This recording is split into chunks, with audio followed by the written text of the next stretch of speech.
Although the Vikings were incredibly powerful, they couldn't defeat one king. What was his incredible story? How was he able to stop the Vikings and save his kingdom? Well, in today's video, we're going to explore and give you all the gist about a king who fought with both his sword and his mind, shaping the future of England forever. The Vikings were crazy warriors who made all Europe afraid for a very long time before they finally met their match. These great warriors would raid small towns, looting treasures for themselves. Soon they became greedy and wanted more than just small towns. But wait a minute, let's go back to the very beginning. Sometime in 793 AD, a group of Scandinavian warriors, known as the Vikings, crossed the North Sea and landed on the island of Lindisfarne, which was near the northeast coast of England. At first, these Vikings came in small groups to raid villages and churches, but as time passed, they became bolder.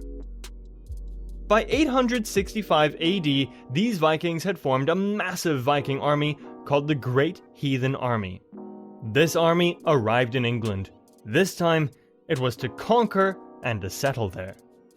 At this time, England was divided into 4 kingdoms: Mercia, Wessex, Northumbria, and East Anglia.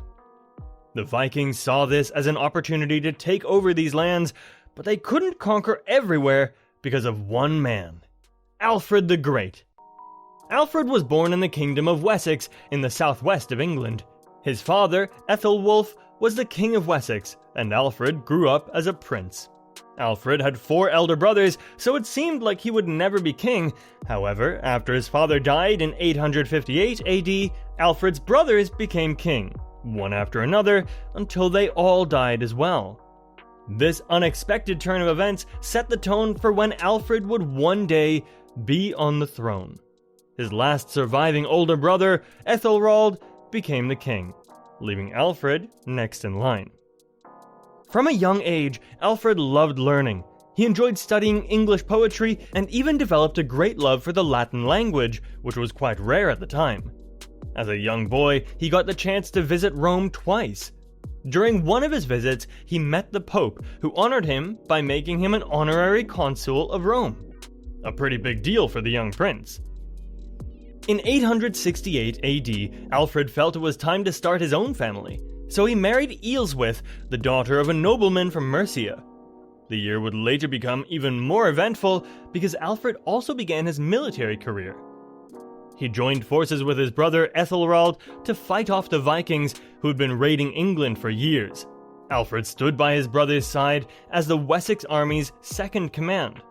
His bravery and leadership were important as he led the Wessex army to victory at the Battle of Ashton. This meant that even though the Vikings were mighty, they could be defeated. Alfred would someday prove that true.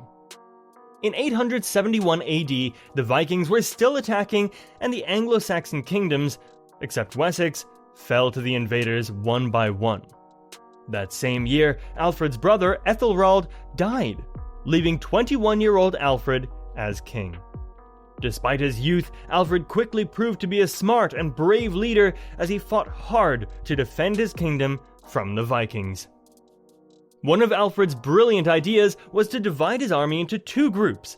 One group would stay home with their families, while the other would defend the borders from Viking attacks. This way, everyone got a break, and the kingdom was always protected.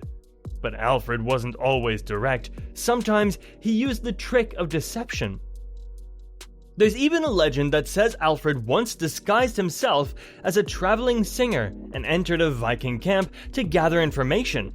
Quite impressive for a king. After many battles fought and victories gained, Alfred thought he had finally found peace.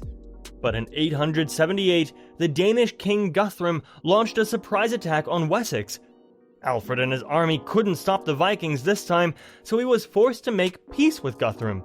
However, Guthrum surprised Alfred again by attacking his royal household in Chippingham. Alfred had to flee with just a small group of men into the woods. He had to hide in Athelney, where he started planning his comeback. It's said that a funny incident happened to Alfred during this time. What do you think it was? There's a famous story about how he escaped from the Vikings. He ended up hiding in the house of an old peasant woman.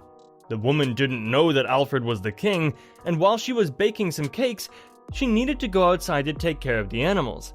She asked Alfred to keep an eye on the cakes for her. However, Alfred was so worried and distracted by thoughts of the ongoing war that he completely forgot about the cakes.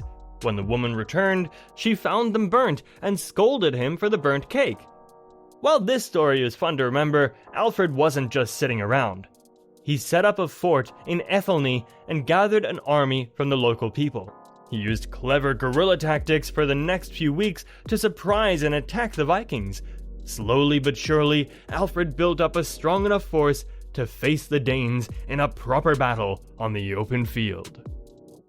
With his new army, Alfred launched a bold counterattack against the Vikings. He defeated King Guthrum and reclaimed his stronghold at Chippingham. The biggest victory came at the Battle of Edington in 878 AD, where Alfred won the battle against Guthrum's forces. This victory led to a peace agreement called the Treaty of Wedmore. Guthrum had to accept baptism as part of the deal, and Alfred even became his godfather.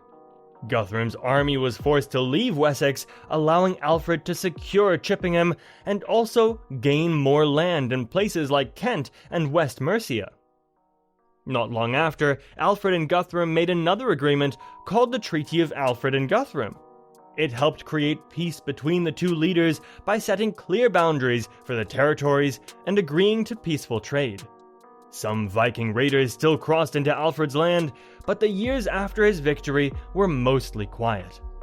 Alfred saw this as a chance to rebuild and protect his kingdom from future attacks. He started by reorganizing his army to make it stronger and faster at responding to Viking raids. He introduced a new system of taxes and conscription, which meant people could be called upon to serve in the army when he needed. Next, Alfred created a network of fortified settlements across southern England called Burs. These fortresses were always well guarded and ready to defend against future threats from the Vikings or other invaders. Alfred was an intelligent planner. He made sure that no part of Wessex was more than 20 miles away from one of his fortified settlements, or Burs. This meant that his people could always find safety quickly if the Vikings attacked. He also built a new navy with bigger, faster ships to protect the coast, making it harder for the Vikings to invade by sea. As king, Alfred didn't just fight battles. He was also a great ruler during peaceful times. He was advised by a group of nobles and church leaders called the Witan, and he worked closely with them to make decisions for the kingdom. After securing peace with the Vikings, Alfred focused on rebuilding Wessex. He became the only English king in history to be called the Great because of his incredible leadership in war and peace. He truly cared for his people and worked hard to make Wessex solid and secure. Along with his military improvements, Alfred made many changes to help society as well. He created a new code of law by gathering old rules and adding new ones to make sure there was a unified set of laws for all Anglo-Saxon people to follow. Alfred also believed that the Viking raids had caused a massive decline in education, which hurt their society. To fix this, he worked hard to promote learning and education.